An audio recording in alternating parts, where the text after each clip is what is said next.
Hey folks, I have a batch of fully risen first proof sourdough brioche dough, and I'm gonna take this and I'm gonna turn it into rolls. Now today I'm gonna do 6 rolls out of this dough.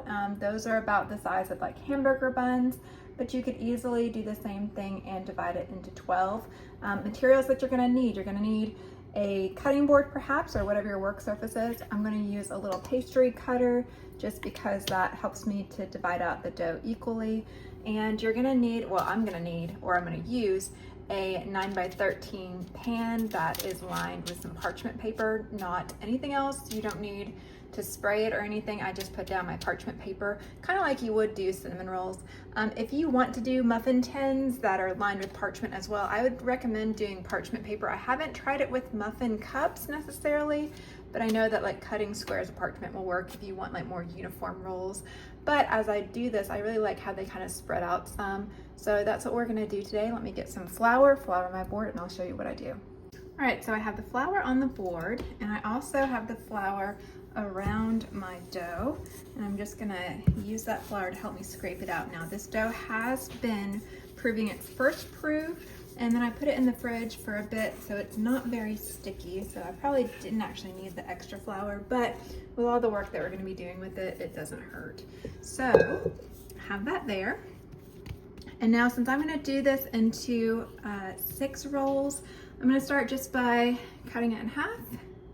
It's a very poor half. You guys can make better halves than I can. And then let's do this then into 3 from there. So roughly thirds. There was a time when I was doing this bread and I needed to be more precise, and I would actually weigh each part. I don't do that right now because I'm just doing it for the home, but that's always an option. You can weigh out your pieces of dough to make sure that you're equal. Let's see, because you can see there's some pretty significant differences in some of these sizes, but that's okay.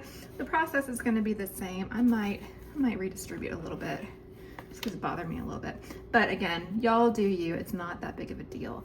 Okay, so the basic rolling technique, I'm going to flatten it out, and as I do, I have some flour on it, but I'm kind of starting to tuck underneath. And then once I kind of have it tucked underneath, I'm kind of pulling it under there, and then I'm just gonna roll it put that seam in the palm of my hand. My other hand goes on top, and I'm gonna roll it like this. That's how I do it. You can do it if there's another way that you really like. That seam is still underneath. This is gonna go straight into my pan. There are so many different rolling techniques, so many different ways that you can shape dough. But again, this is just what I do, and it's very straightforward and simple. Again, that flour is there to help it not be too sticky for you, but it ought not to be if it's been chilled down. That should really help. So again, there's your underneath side, and there's your top. And I'm just gonna do this real quick for the rest of these rolls, and then I'll show you what it looks like in the pan. We will put our wet towel back over it, and from there we will let it rise. I'm gonna let it rise overnight, and I will bake these off in the morning. Again, this is just my standard sourdough brioche recipe. It's what I use for my standard, just for my sandwich loaves, but it does make really nice rolls or hamburger buns in this scenario. All right, so there they are in the pan. I'm gonna cover those, and I will check back with you when I go to bake. But yes, you can definitely see the size differential. Again, should I do this for anything other than home use, I would be weighing out this dough to make sure that they are the same size. All right, it is the next morning. It's kind of quiet down here, so I'm not gonna be that loud, but I have let my bread rolls rise, my buns rise overnight.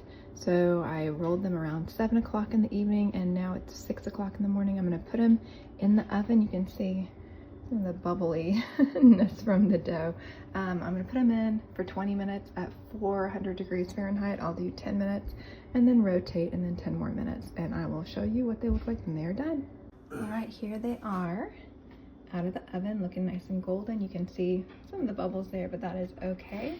But yeah, they did kind of join up together, and they are super light and fluffy. There's the underneath side where you can see the seam kind of got tucked under. I really like the way these turned out, so I am I'm happy with that. I will have linked in the description box the link to the original recipe for this and the entire playlist on sourdough. So thank you so much for spending your time with me today, and I hope this helps. And if you have any questions, let me know in the comments.